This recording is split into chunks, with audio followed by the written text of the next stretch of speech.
Eu sei que existe uma ideia muito bonita de que as mães são fortes por natureza, que a gente nasce com uma espécie de armadura invisível que nos protege de tudo, da dor, do abandono, da vergonha, que somos capazes de aguentar qualquer coisa desde que os filhos estejam bem. Acreditei nisso por muito tempo. Acreditei tanto que nem percebi quando parei de ser uma pessoa e virei uma função. Meu nome é Sônia Borges Cavalcante. Tenho 70 anos, cabelos brancos que escolhi não tingir há quase uma década. Não por desleixo, mas porque decidi parar de pedir desculpa por ter vivido. Moro num apartamento em Belo Horizonte que escolhi sozinha, decorei do meu jeito e onde ninguém entra sem que eu queira. Isso parece pouco para você? Para mim é tudo. Mas deixa eu te contar como cheguei até aqui. Porque tem uma quarta-feira no meio dessa história que eu preciso te contar. Uma quarta-feira comum, de céu encoberto e cheiro de chuva no fim do dia, que foi o momento exato em que alguma coisa dentro de mim, que estava dobrada há tempo demais, finalmente se endireitou. Fui mãe solteira desde os 24 anos. Não foi uma escolha que eu fiz. Foi uma que o pai de Patrícia fez por mim, quando foi embora antes mesmo de ela saber dizer o nome dele. Eu tinha um quarto alugado, uma faculdade no meio, 2 turnos de trabalho e uma filha recém-nascida no colo. Não havia espaço para desabar, então não desabei. Aprendi, naqueles primeiros anos, que o silêncio das mães fortes não é serenidade, é cálculo. É a decisão consciente de guardar o choro para depois, para a hora do banho, para depois que a criança dorme, para aquele espaço curto e precioso entre a meia-noite e o alarme das 5 da manhã. E depois, com o tempo, a gente vai tão longe nesse exercício que esquece onde guardou a dor. E ela fica lá, empilhada, quieta, ocupando espaço que a gente nem sabe que tem. Criei Patrícia com as mãos, sem rede, sem herança. Eu lembro de noites em que abria a geladeira, via o que tinha e reorganizava mentalmente o que seria o almoço do dia seguinte antes de dormir. Não porque faltava. Eu não deixava faltar. Mas porque eram os anos em que cada real tinha destino certo antes de existir.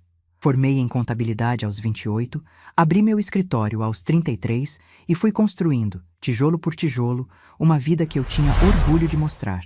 Não por vaidade, mas porque era a prova de que eu havia cumprido o que prometi naquela noite em que olhei para o rosto dela dormindo no berço de segunda mão e disse em voz alta, para ninguém ouvir: essa menina não vai saber o que é falta.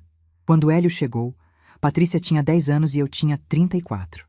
Ele era um homem paciente, daqueles que entendem que entrar na vida de uma criança exige tempo e que o amor não se impõe, se oferece. Construímos juntos. Transformamos o escritório num grupo de gestão financeira com clientes em 3 estados. Tivemos anos bons. Anos de viagem, de mesa farta, de fim de semana sem pressa. Construímos uma vida que por um período pareceu completa. Hélio faleceu de forma repentina quando eu tinha 55 anos. Foi rápido demais, como às vezes acontece com as coisas boas. Rápido demais para a gente se preparar. Lembro de acordar no dia seguinte sem ele e não entender, por alguns segundos, o que havia mudado no quarto. Depois entendi. E aquele entendimento ficou dentro de mim, feito um peso que eu aprendi a carregar, porque era o que eu sabia fazer. E eu fiquei. Continuei tocando o negócio, continuei de pé, continuei sendo o porto seguro de todo mundo ao redor, porque era isso que eu sabia fazer. Patrícia havia se casado com Rodrigo 2 anos antes da partida de Hélio. E com o tempo, sem que eu percebesse exatamente quando, meu papel na vida deles foi se transformando. Deixei de ser a mãe que eles visitavam para me contar novidades e virei a mãe que eles acionavam quando precisavam de alguma coisa. Uma reforma na casa, uma dificuldade financeira, uma orientação que não queriam pagar para um profissional. Eu estava sempre lá, sempre disponível, sempre com uma resposta e quase sempre com um recurso. Não vou dizer que não via. Via. Mas existe uma diferença entre ver e aceitar. E eu, que havia passado a vida inteira segurando o chão para os outros, não sabia como fazer diferente. A ligação de Patrícia chegou numa quarta-feira, pouco depois das 4 da tarde. Eu estava no escritório finalizando um relatório quando o celular vibrou na mesa. Vi o nome dela na tela e senti aquela familiaridade tranquila de sempre.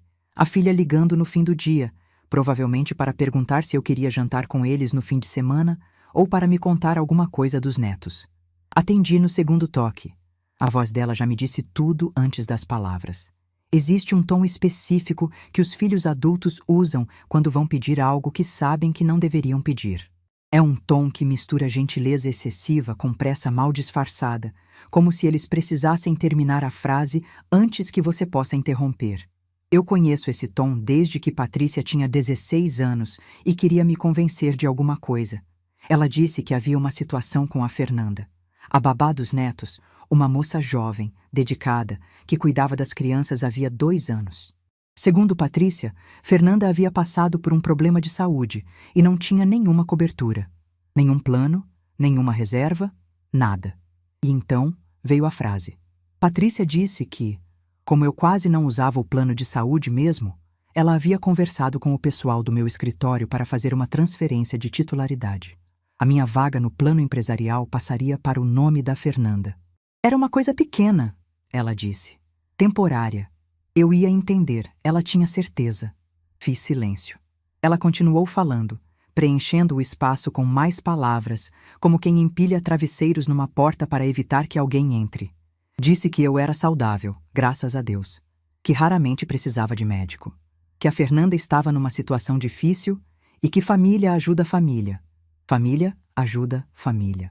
Fiquei olhando pela janela do escritório enquanto ela falava. O céu estava daquele cinza pesado que antecede chuva. Não a chuva que limpa, mas a que apenas umedece tudo e vai embora sem resolver nada. Uma motocicleta passou lá embaixo. Alguém bateu uma porta no corredor. O mundo continuava, completamente indiferente a tudo que estava acontecendo dentro de mim naquele momento. Quando ela terminou, eu disse, "Tudo bem, minha filha." 3 palavras, e desliguei. Fui à farmácia a pé. São 4 quadras do meu escritório até a farmácia onde compro meus remédios há anos. Normalmente passo o cartão. O sistema reconhece meu plano. E o valor é simbólico. Dessa vez não. Peguei a fila. Entreguei as receitas. O rapaz atrás do balcão, um menino novo que eu nunca havia visto antes, digitou, olhou para a tela, digitou de novo e me olhou com aquele sorriso educado de quem vai dizer uma coisa desconfortável e preferia não ter que dizer. A senhora não está mais no sistema do plano. Vai querer pagar particular? Não senti raiva naquele momento. Senti algo mais fundo do que raiva. Senti o peso exato de tudo que eu havia sustentado em silêncio por décadas, se concentrando naquele número que apareceu no visor da caixa registradora. R$ 186. Coloquei o cartão. Paguei. Peguei a sacola com os remédios para pressão e tireoide. Os mesmos que tomo há 7 anos, os mesmos que nunca falei para Patrícia que precisava tomar porque não queria preocupá-la, porque sempre achei que expor minhas necessidades era um tipo de fraqueza. E saí. Do lado de fora, sentei num banco de praça que fica pertinho dali. O vento tinha aquele cheiro de terra molhada que anuncia a chuva. Coloquei a sacola no colo e fiquei olhando para a rua. Havia uma mulher empurrando um carrinho de bebê do outro lado da calçada. Um casal de idosos caminhando de mãos dadas, em silêncio, daquele silêncio confortável de quem não precisa mais se explicar. Um menino de uns 12 anos andando de bicicleta com fone de ouvido, completamente alheio ao mundo. O mundo seguindo, indiferente, como sempre. E eu, ali, com 70 anos, segurando uma sacola de remédios que paguei sozinha porque minha filha havia decidido que a babá dos meus netos precisava mais do que eu. Não chorei. Isso é importante que você saiba. Não chorei porque não era um momento de choro. Era um momento de clareza. E clareza, diferente de choro, não precisa de lágrimas. Ela simplesmente chega, fria, precisa, definitiva. E ocupa o espaço que antes era confusão. Fiquei pensando em quantas vezes, ao longo daqueles anos todos, eu havia me colocado por último.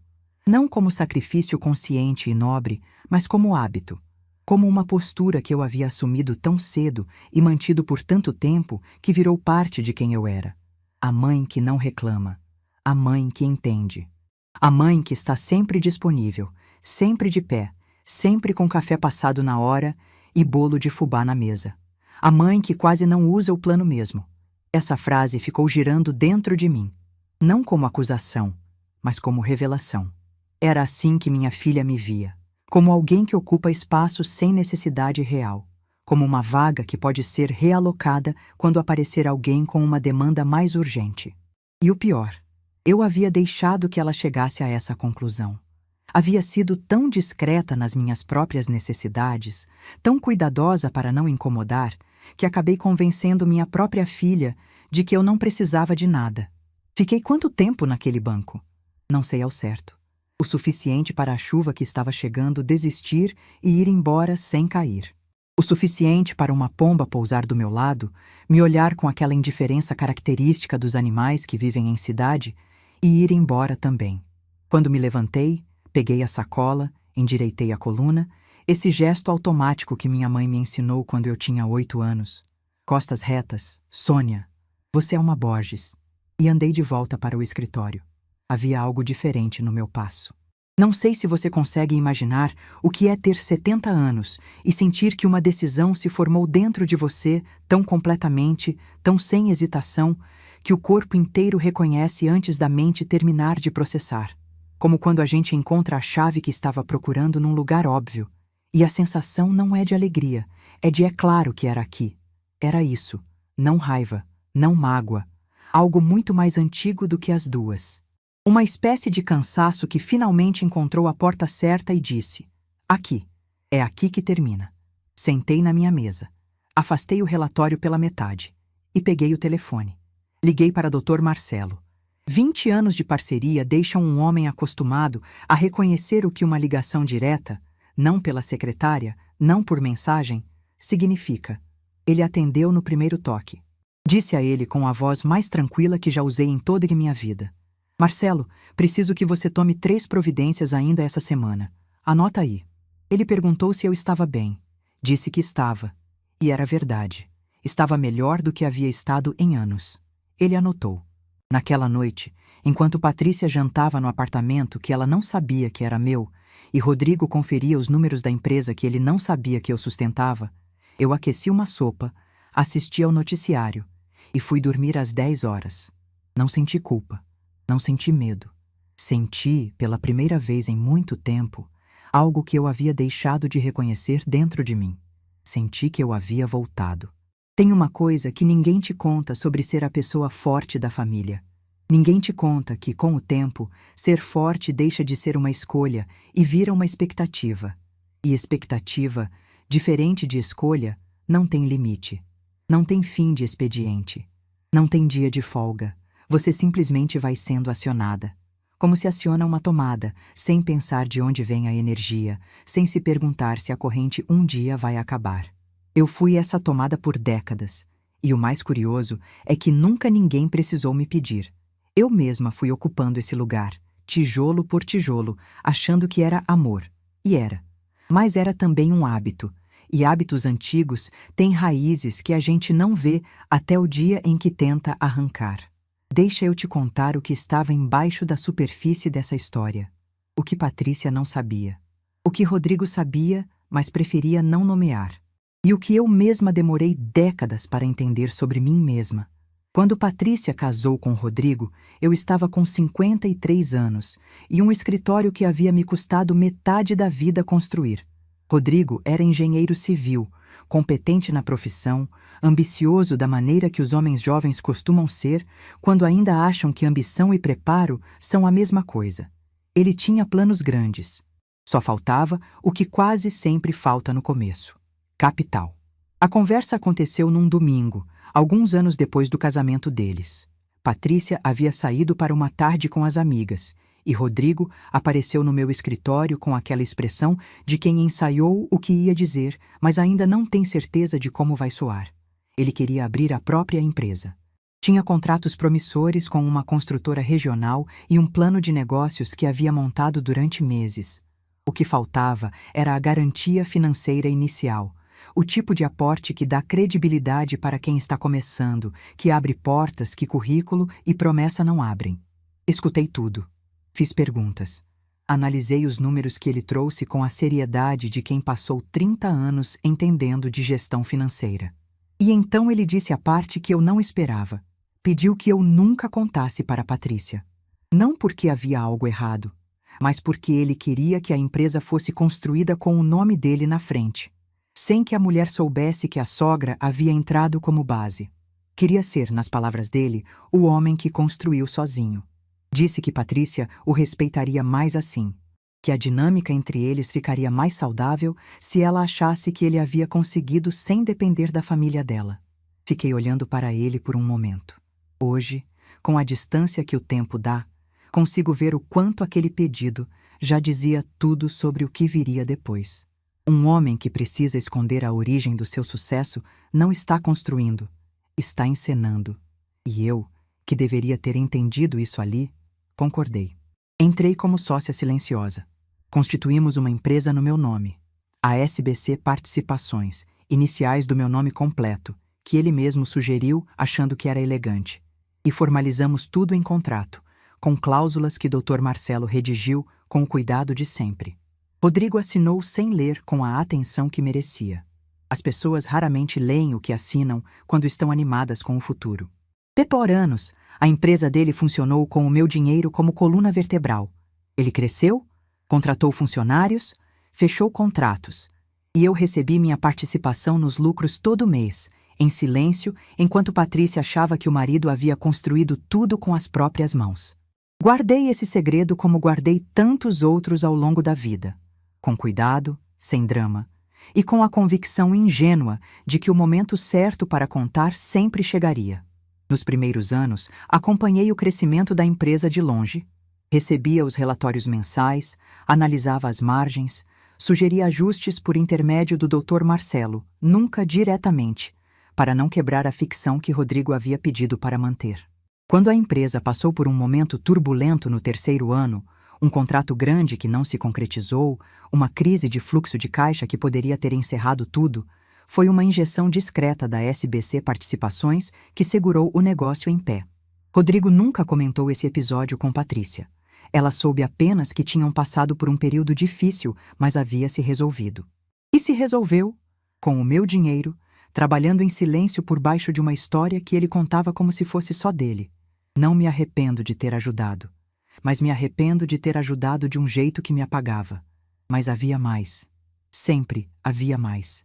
Quando Rodrigo e Patrícia decidiram comprar um apartamento, o financiamento que conseguiram sozinhos não cobria o imóvel que eles queriam, o que era grande o suficiente para os 2 filhos que já planejavam ter, bem localizado, perto de boas escolas. O que sobrava dentro do orçamento deles era menor, em bairro mais distante, sem a varanda que Patrícia sempre quis. Eu me ofereci para complementar. Só que, por orientação do Dr. Marcelo, que naquela época estava preocupado com a estabilidade ainda recente da empresa de Rodrigo, o imóvel ficou vinculado a uma administradora que era, na prática, uma extensão do meu patrimônio. Uma estrutura de proteção que eu pretendia desfazer quando a situação deles estivesse mais consolidada. O momento certo para desfazer nunca chegou. A vida foi acontecendo.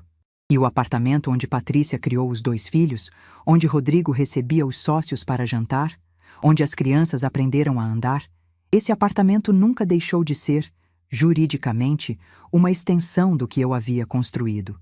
Eles moravam na minha generosidade sem saber o tamanho dela.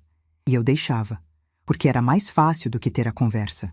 Porque ter a conversa significaria expor o quanto eu havia feito, e expor o quanto eu havia feito significaria parecer que estava cobrando.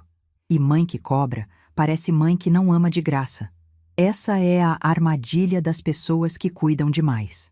A generosidade vira segredo, o segredo vira prisão, e a prisão vira invisibilidade. Havia também o plano de saúde. O plano que cobria a família inteira, Rodrigo, Patrícia, os 2 netos e eu mesma, estava vinculado ao CNPJ do meu escritório. Era um plano empresarial robusto, com cobertura ampla, internação, exames, consultas com especialistas. O tipo de plano que custa caro e que quase ninguém percebe o valor enquanto está usando. Patrícia nunca perguntou quanto custava. Rodrigo sabia que era meu, mas tratava o assunto com aquela discrição conveniente de quem prefere não tornar real o que prefere não dever. Durante anos, paguei aquela fatura todo mês sem comentar. Quando um dos netos precisou de uma consulta com um especialista, era o meu plano que cobria.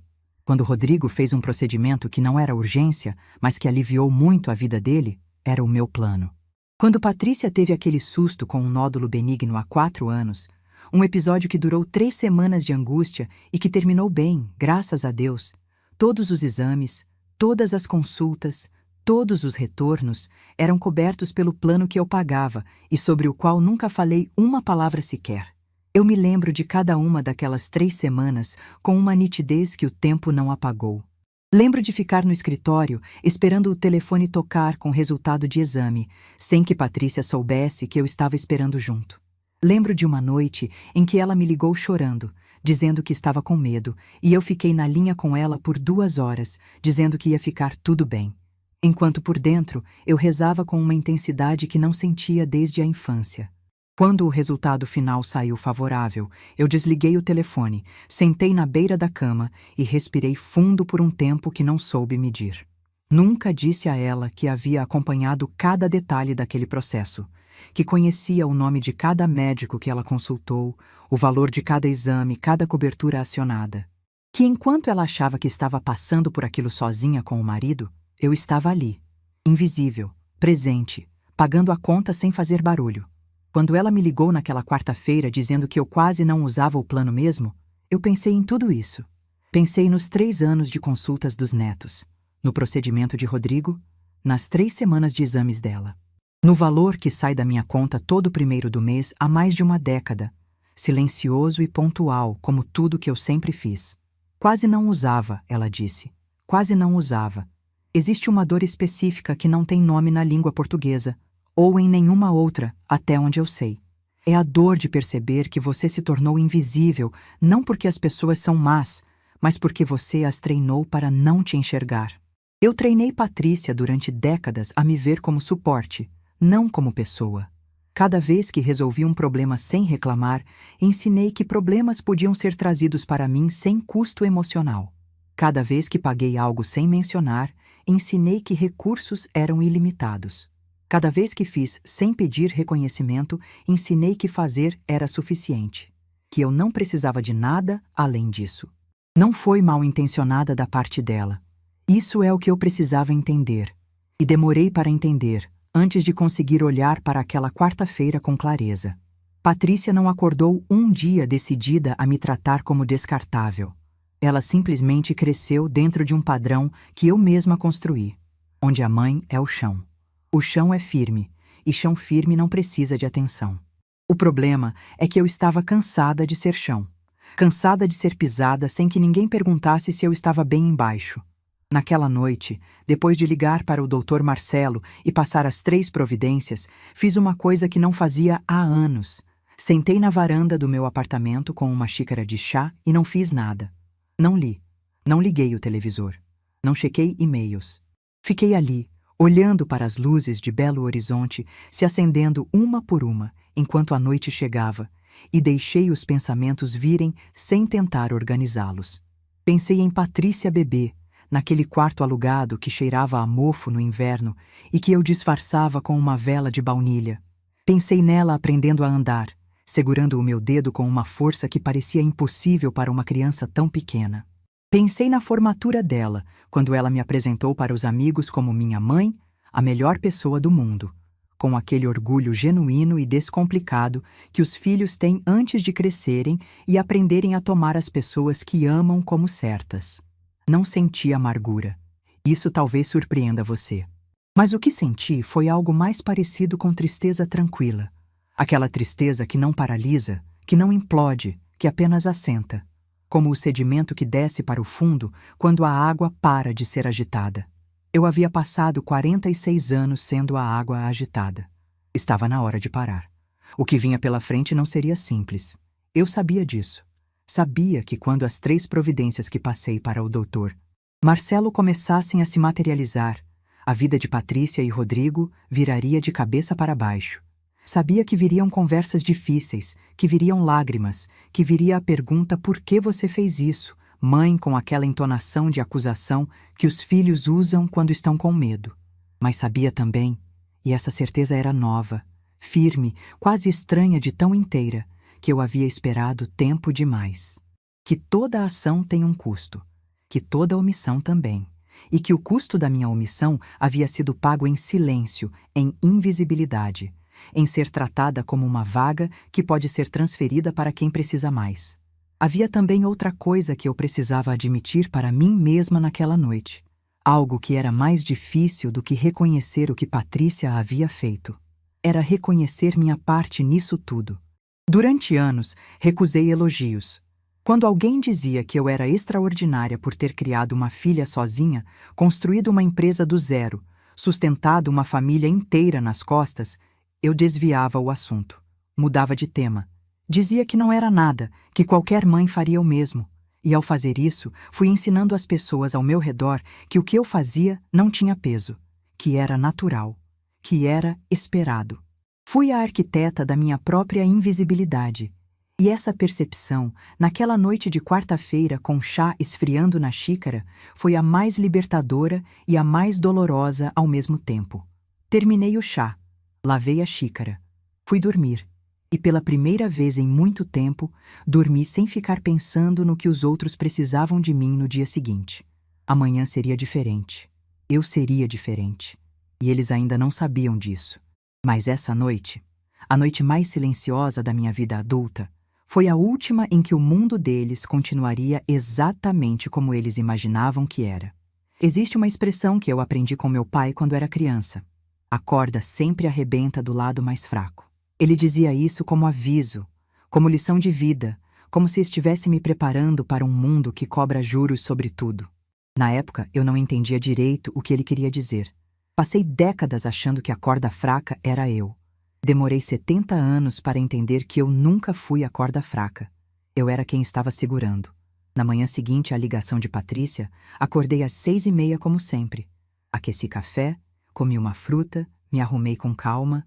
Não havia urgência, não havia agitação. Havia apenas a tranquilidade específica de quem tomou uma decisão grande e deixou de lutar contra ela. Dr. Marcelo me ligou às 9h para confirmar que havia recebido minhas instruções com clareza e que daria início aos procedimentos ainda naquela semana. Perguntou, como havia perguntado na véspera, se eu tinha certeza. Disse que sim, com a mesma voz de sempre. Ele me conhece há 20 anos. Soube que era definitivo.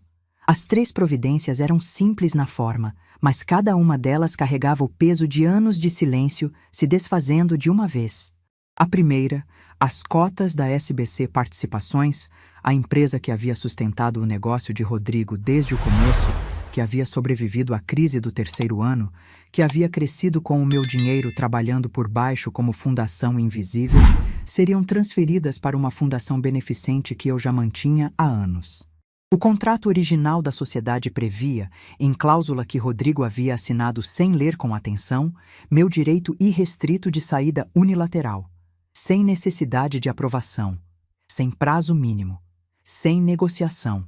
Era meu direito e eu ia exercê-lo.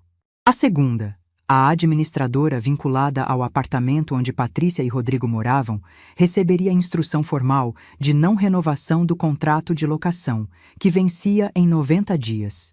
O imóvel voltaria à minha gestão direta. Se eles quisessem continuar morando ali, precisaríamos ter uma conversa diferente. Uma conversa honesta dessa vez, sem estruturas invisíveis e sem gentilezas que ninguém sabia que estavam sendo feitas. A terceira, o plano empresarial do meu escritório que cobria a família deles seria encerrado. Afinal, se eu havia sido retirada da cobertura, não havia mais razão jurídica nem afetiva para manter o custeio. A Fernanda, a babá que havia recebido minha vaga, descobriria sozinha o que aquele plano custava por mês.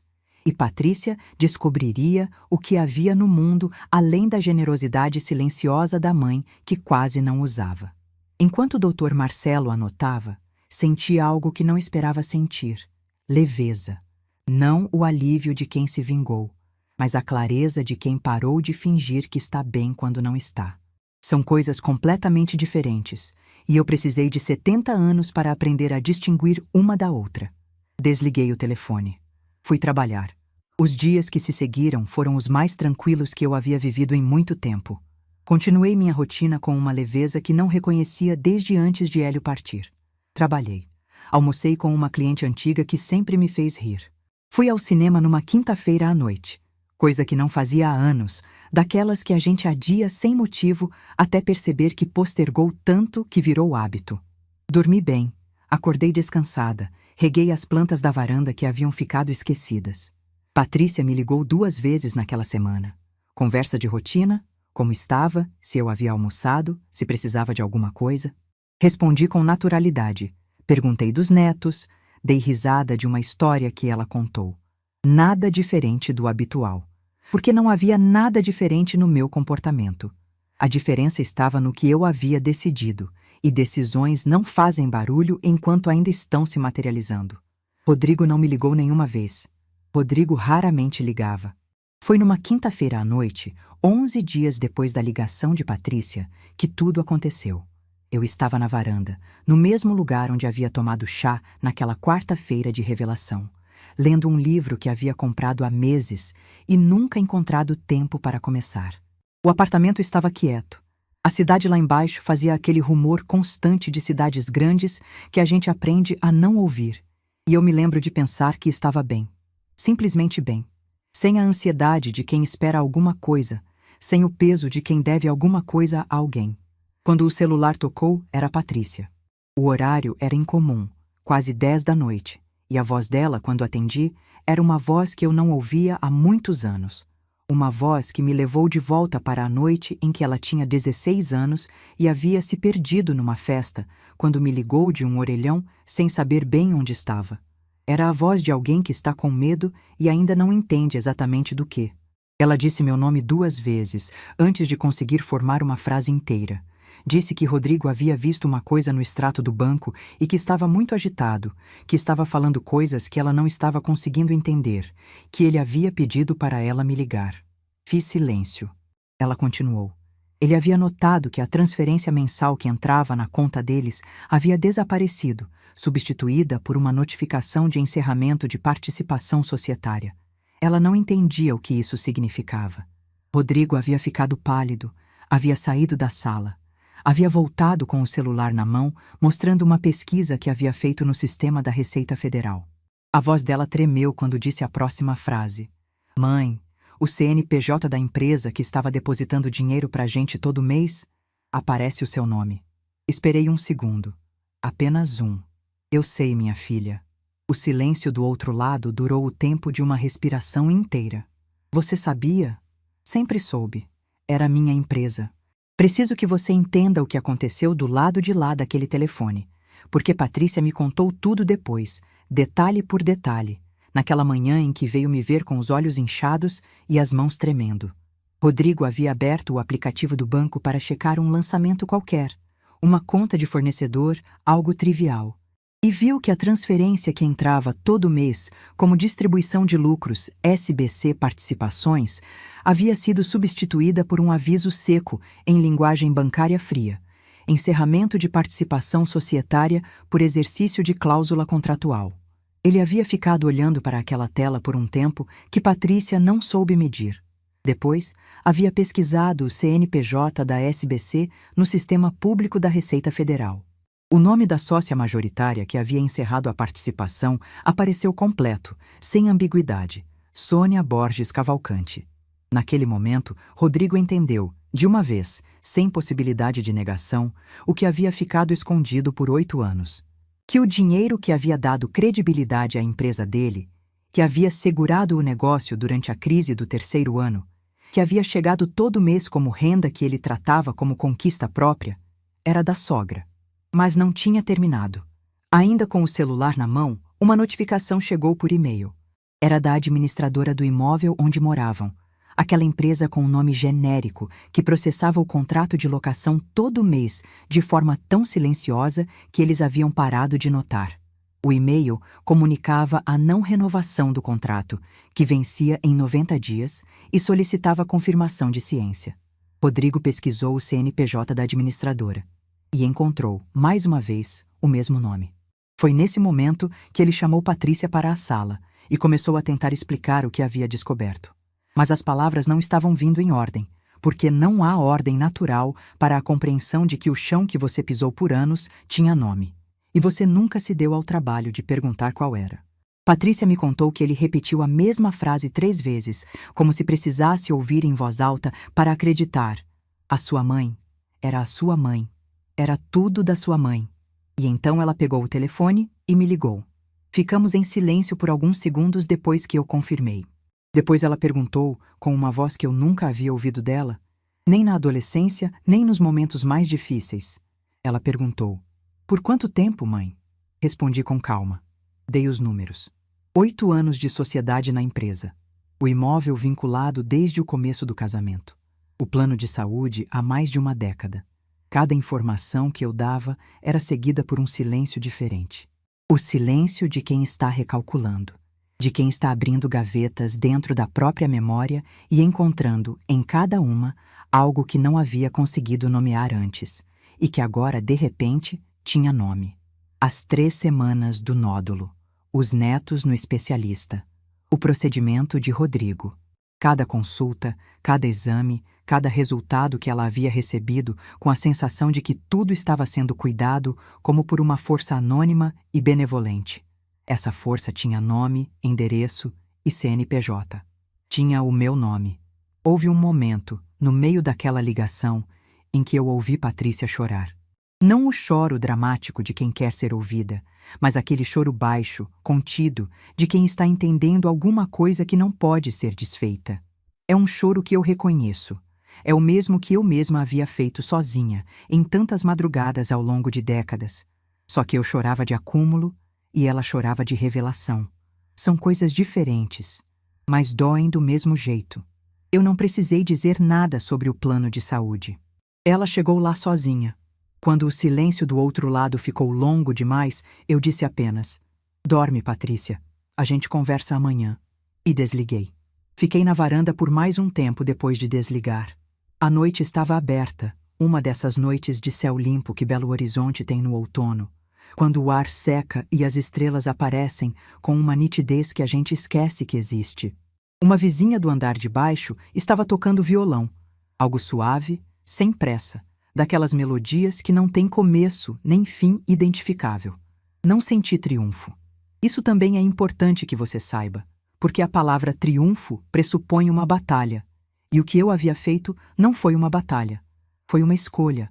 Fria, documentada, absolutamente dentro dos meus direitos, tomada com a serenidade de quem não está agindo por impulso, mas por clareza.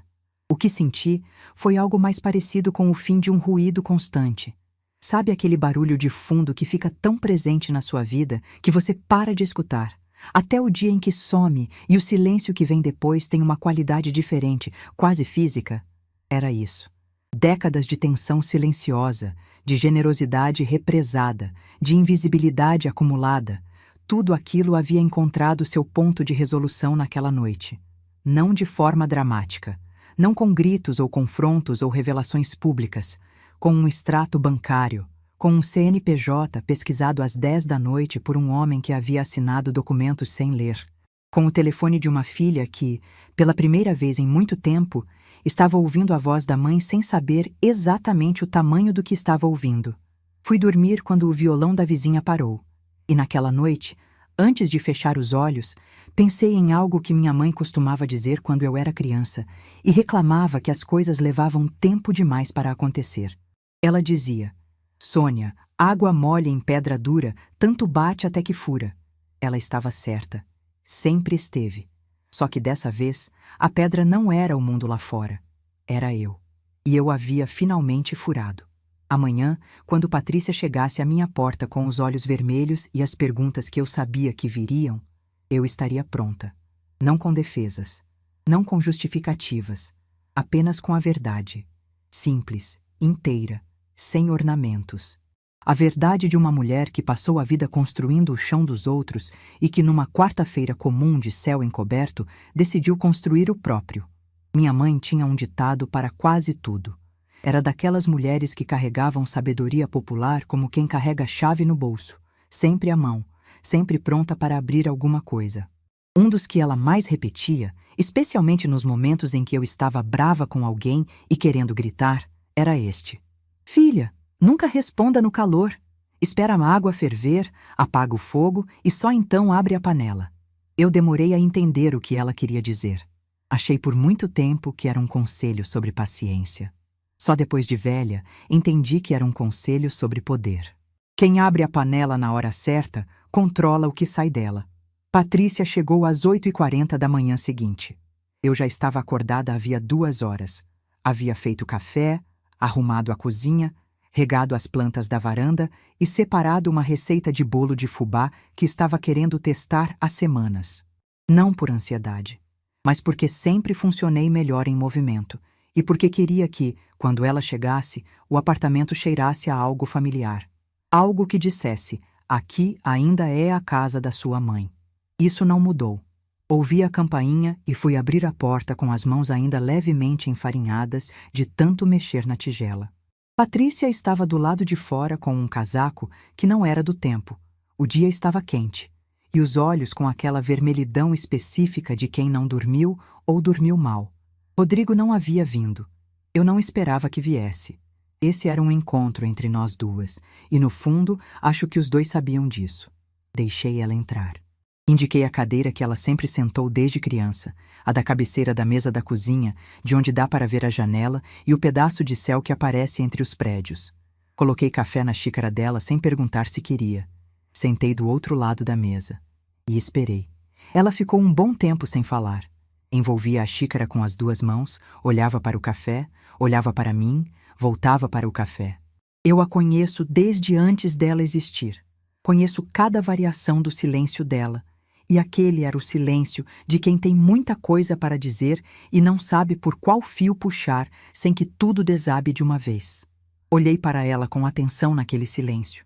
Vi a mulher de 46 anos que ela havia se tornado. Cabelos bem cuidados, roupa de trabalho que ela havia claramente colocado por hábito antes mesmo de pensar no que vestir. Uma linha de tensão entre as sobrancelhas que eu reconhecia, porque às vezes me vejo no espelho com a mesma linha. Vi também, por um segundo, a menina de 3 anos que ficava na porta da cozinha, me observando cozinhar, curiosa e quieta, como se o mundo coubesse inteiro naquele recorte de porta. Foi ela quem falou primeiro. Disse que havia passado a noite inteira tentando lembrar de algum momento em que eu havia dado alguma pista. Alguma vez em que eu houvesse mencionado a SBC, ou a administradora, ou qualquer coisa que ela pudesse reconhecer agora com a clareza que o tempo dá. E disse que não havia encontrado nenhuma. Confirmei. Não havia pista porque eu nunca havia deixado nenhuma. Ela perguntou por quê. Eu disse que, no começo, havia sido pelo pedido de Rodrigo, que não queria que ela soubesse da sociedade para manter a narrativa de que havia construído tudo sozinho, que eu havia concordado por razões que hoje reconhecia como equivocadas, e que, com o tempo, o segredo havia crescido junto com tudo o mais, e revelar uma parte significava revelar o conjunto, e revelar o conjunto nunca havia encontrado o momento certo. Ela ficou quieta processando isso. Depois perguntou se eu havia ficado com raiva quando ela me ligou para falar do plano. Pensei antes de responder. Não porque não soubesse a resposta, mas porque queria que ela chegasse da forma certa, sem exagero, sem drama, com o peso exato que merecia. Disse que não havia sido raiva, que raiva passa, se dissolve, perde força. O que eu havia sentido era algo mais permanente do que raiva. Era o reconhecimento de um padrão que eu havia deixado se instalar por tempo demais, e a compreensão de que só eu tinha o poder de mudá-lo. Ela perguntou se eu poderia ter simplesmente conversado com ela, antes de tomar qualquer atitude. Essa era a pergunta que eu esperava. E era também a mais justa das perguntas que ela poderia ter feito. Olhei para minha filha, essa mulher de 46 anos que eu havia criado sozinha, que havia apresentado aos amigos como a melhor pessoa do mundo, que havia passado 3 semanas com medo de um nódulo enquanto eu acompanhava cada exame em silêncio.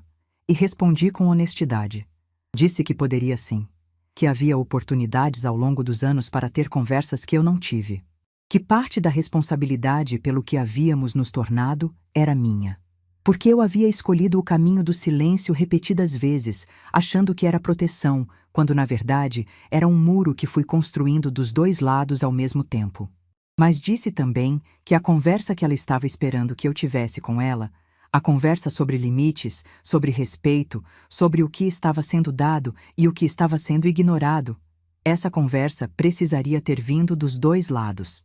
E que em nenhum momento, ao longo de todos aqueles anos, ela havia perguntado quanto custava o plano. Havia perguntado de onde vinha a cobertura do apartamento. Havia perguntado como a empresa de Rodrigo havia sobrevivido àquela crise no terceiro ano. Não havia perguntado porque não havia querido saber. E não havia querido saber por quê, enquanto tudo funcionava, era mais confortável não perguntar. Ela abaixou os olhos. Não retrucou. Esse foi o momento em que entendi que a conversa estava acontecendo de verdade, não como defesa de um lado e acusação do outro, mas como duas pessoas olhando para a mesma coisa com honestidade. Depois de um silêncio, ela me perguntou o que aconteceria agora. Com o apartamento, com a empresa de Rodrigo, com o plano. Respondi com clareza. O apartamento, eles teriam 90 dias para decidir o que queriam fazer. Se quisessem continuar morando ali, poderíamos formalizar um contrato de locação real, com valores de mercado, como qualquer relação entre adultos deveria funcionar. Se preferissem buscar outro lugar, eu respeitaria essa escolha sem ressentimento. A empresa de Rodrigo, a saída da SBC havia sido feita dentro do contrato de forma legal e definitiva. O que ele construísse a partir dali seria genuinamente dele, sem a minha presença como base invisível. Isso, disse a ela, era na verdade um presente, embora eu duvidasse que ele fosse enxergar assim no curto prazo. O plano de saúde. Encerrado. Eu havia contratado um plano individual para mim mesma, o melhor que encontrei, pago com o meu dinheiro, no meu nome, sem depender de nenhum CNPJ nem de nenhuma generosidade que precisasse ser administrada em segredo. Patrícia ouviu tudo sem interromper. Quando terminei, ela perguntou, com uma voz que tinha mais tristeza do que raiva: "Você ainda é minha mãe?" Coloquei a xícara na mesa. Olhei para ela. Disse: "Sou. Sempre serei. Mas a partir de agora, sou sua mãe de um jeito diferente. Sou uma mãe que você vai precisar enxergar. Não como suporte, não como recurso, não como a mulher que está sempre lá e que quase não precisa de nada. Uma mãe de verdade, com nome, com necessidades, com limites. Se você conseguir me ver assim, a gente tem muito pela frente. Se não conseguir, também vou entender." Ela ficou olhando para mim por um tempo longo, e então, sem dizer nada, levantou da cadeira, contornou a mesa e me abraçou. Não foi o abraço resolvido dos filmes. Não foi aquele abraço que significa que tudo está bem e que a ferida fechou. Era um abraço apertado, um pouco desesperado, do tipo que diz: "Eu não sei ainda o que fazer com tudo isso, mas eu não quero te perder." Era um começo, não um fim. Fiquei com os braços em volta dela por um tempo. Senti o cheiro de shampoo que ela usa desde os 20 anos. Pensei no quarto alugado que cheirava a mofo no inverno, no berço de segunda mão, na promessa que eu havia feito para uma menina que ainda não sabia dizer o próprio nome. Tinha cumprido a promessa. Ela nunca havia faltado com nada, mas eu, por décadas, havia faltado comigo mesma. E esse era o único balanço que ainda precisava ser acertado. Rodrigo me ligou naquela tarde. Não havia emoção na voz dele. Havia constrangimento, que é uma coisa diferente e, de certa forma, mais honesta. Homens como Rodrigo não costumam ligar para pedir desculpas. Ligam para renegociar. Mas dessa vez não havia nada a renegociar, e acho que ele sabia disso desde o começo da ligação. Ele disse que havia sido pego de surpresa, que não havia imaginado que as coisas chegariam a esse ponto, que se houvesse feito alguma coisa para me desagradar, pedia que eu lhe dissesse para que pudesse corrigir. Respondi com calma que ele não havia feito nada que não estivesse dentro das expectativas que eu mesma havia criado ao longo dos anos, que não havia nada a corrigir, havia um novo ponto de partida. E que o novo ponto de partida era simplesmente este. Dali em diante, o que fosse dele, seria dele. O que fosse meu, seria meu. E qualquer coisa no meio precisaria ser conversada com transparência. Ele ficou em silêncio por um momento. Depois disse que entendia. Acho que entendia mesmo. Não por maturidade súbita, mas porque não havia alternativa. Desliguei e fui terminar o bolo de fubá que havia deixado pela metade de manhã. Naquela noite, sentei na varanda com a fatia de bolo e o chá que tinha virado hábito desde aquela quarta-feira de transformação. As luzes da cidade estavam acesas, o ar estava fresco, e eu fiquei pensando em tudo o que havia acontecido nos últimos 11 dias com a mesma distância tranquila com que se olha para uma tempestade que já passou. Não havia vencedora nessa história.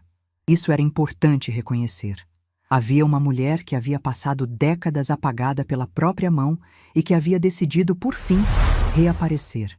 Havia uma filha que havia crescido dentro de um padrão que a mãe havia construído e que agora precisaria aprender a enxergar além dele.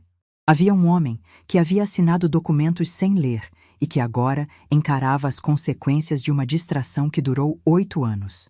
Não havia vilão. Havia escolhas, e cada escolha havia cobrado o seu preço. O meu havia sido a invisibilidade. O deles estava começando a ser apresentado. E eu, pela primeira vez em muito tempo, estava do lado de fora dessa conta, olhando para ela sem ter que pagá-la por ninguém. Terminei o bolo. Lavei o prato.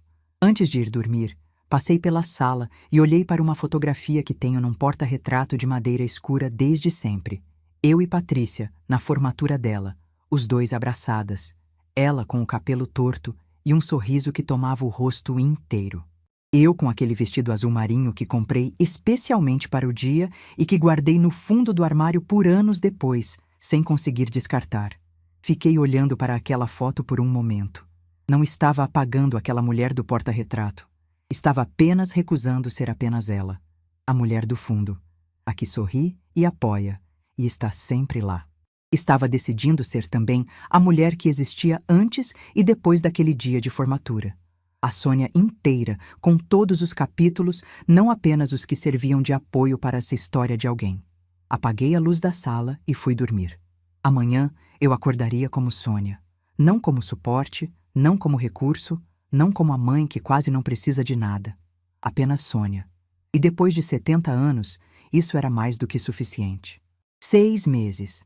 É o tempo que passou entre aquela quarta-feira de céu encoberto e cheiro de chuva.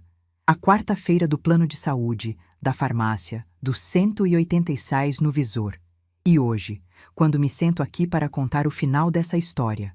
6 meses parecem pouco para tanta coisa. Mas a vida tem esse feitio estranho. Às vezes, uma década passa sem que nada mude de verdade. E às vezes, 6 meses reorganizam tudo que parecia fixo. Eu aprendi isso. Aprendi também que reorganizar não significa destruir. Significa apenas que as coisas precisavam encontrar o lugar certo, e que o lugar certo, quase sempre, não é onde a gente tinha acostumado a colocá-las. Deixa eu te contar o que aconteceu, porque essa história merece um final honesto. Não um final de novela, não um final de manual de autoajuda. Um final de vida real, com as texturas que a vida real tem, que às vezes são ásperas, às vezes são suaves, e quase sempre são as duas coisas ao mesmo tempo. Patrícia e Rodrigo decidiram não ficar no apartamento. Eu não estava esperando essa decisão. Havia imaginado que, diante da opção de regularizar o contrato com valores de mercado, eles escolheriam ficar.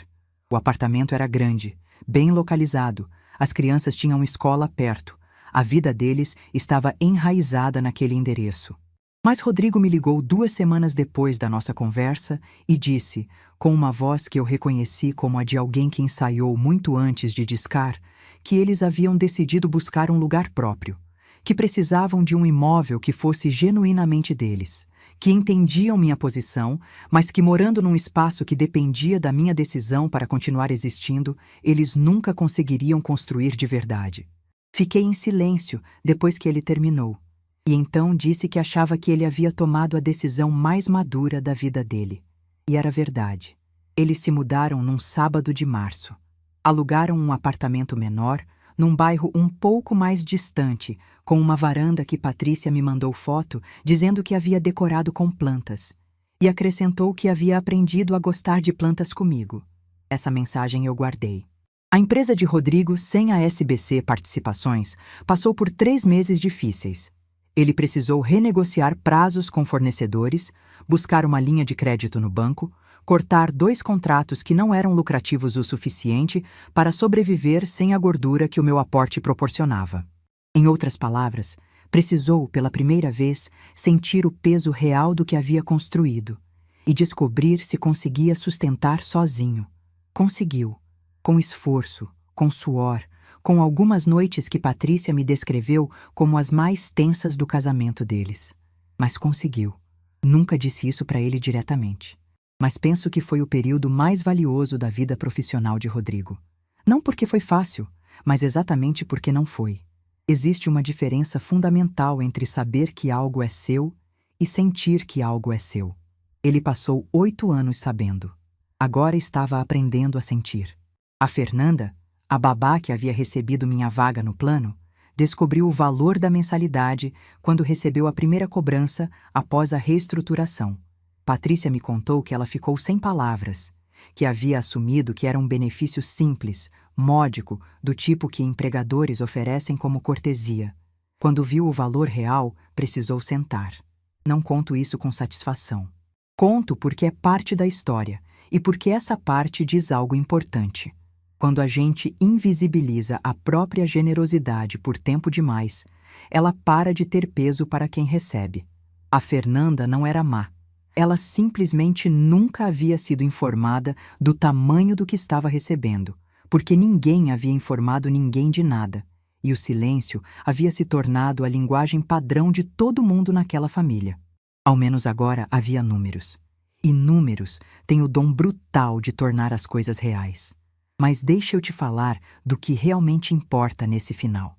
Deixa eu te falar dos meus netos. Miguel tem 8 anos e Ana Luísa tem 6. Eu havia passado os últimos anos sendo a avó que aparecia nas datas importantes, aniversários, Natal, Páscoa, e que preenchia os intervalos com ligações rápidas e perguntas sobre a escola. Não porque não quisesse mais, mas porque havia me encolhido tanto, havia ocupado um espaço tão pequeno na vida deles para não incomodar, que havia me tornado uma presença de ocasião na vida de 2 crianças que deveriam me conhecer de verdade. Depois que Patrícia e eu começamos a reconstruir nossa relação, devagar, com honestidade, sem fingir que o que aconteceu não aconteceu, ela me perguntou um dia se eu gostaria de buscar as crianças na escola numa sexta-feira e ficar com elas no fim de tarde. Disse que sim sem nem terminar de ouvir a frase. Fui buscá-los numa sexta-feira de abril, com o carro que comprei para mim no ano passado. Uma decisão que havia postergado por anos, achando que não precisava, que era gasto desnecessário, que eu me virava de ônibus. Miguel saiu pela portaria da escola com a mochila enorme nas costas e, quando me viu, correu. Abraçou minha cintura com aquela força desproporcionada que só as crianças têm, como se o abraço precisasse provar alguma coisa. Ana Luísa veio atrás, mais contida. Ela é daquelas crianças que observam antes de se entregar, e ficou me olhando por um segundo. Depois pegou minha mão. Só isso. Pegou minha mão e ficou andando ao lado de mim até o carro, em silêncio, com aquele silêncio confortável de quem não precisa se explicar. Fomos a uma sorveteria que eu havia pesquisado perto de casa. Sentamos numa mesa de plástico colorido com 3 bolas cada um. Eles escolheram sabores que eu nunca teria pensado em pedir. Aquelas combinações improváveis que só fazem sentido quando se tem menos de 10 anos. O Miguel misturou chocolate com maracujá e declarou que era a melhor coisa do mundo. A Ana Luísa pediu baunilha, igual a minha, e olhou para mim com um sorriso pequeno, daqueles que as crianças dão quando querem dizer algo que ainda não sabem colocar em palavras. Fiquei os olhando comer sorvete e falando ao mesmo tempo, atropelando um ao outro com histórias da escola, e pensei, é isso, é exatamente isso que eu havia deixado passar. Não havia sido a avó ausente por falta de amor. Havia sido a avó que foi encolhendo, encolhendo, encolhendo, até quase desaparecer da vida cotidiana deles sem que ninguém percebesse, inclusive eu. Aquela sexta-feira na sorveteria foi a primeira de muitas. E cada uma delas, cada sorvete improvavelmente combinado, cada história de escola contada em cima da outra, cada mão pequena na minha, foi a reconquista de algo que eu não sabia o quanto havia perdido até começar a encontrar de volta. E eu? Você deve estar querendo saber sobre mim. Sobre a Sônia de hoje, a que está aqui contando essa história com 70 anos e cabelos brancos que escolheu não tingir. Em março, fui a Ouro Preto por 4 dias, sozinha.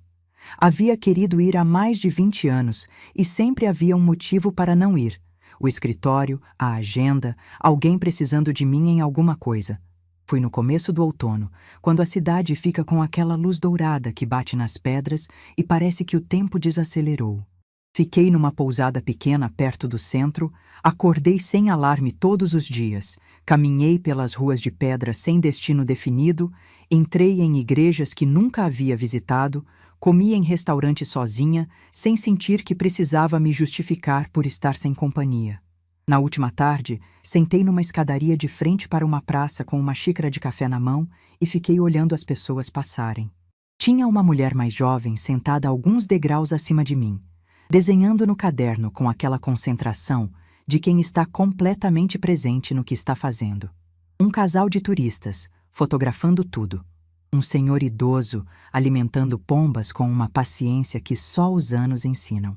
Tirei uma foto daquela praça com o meu celular, não para postar em lugar nenhum, só para ter.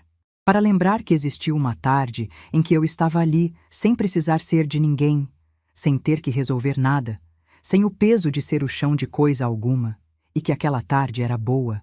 Era boa de um jeito simples e completo que eu havia esquecido que existia.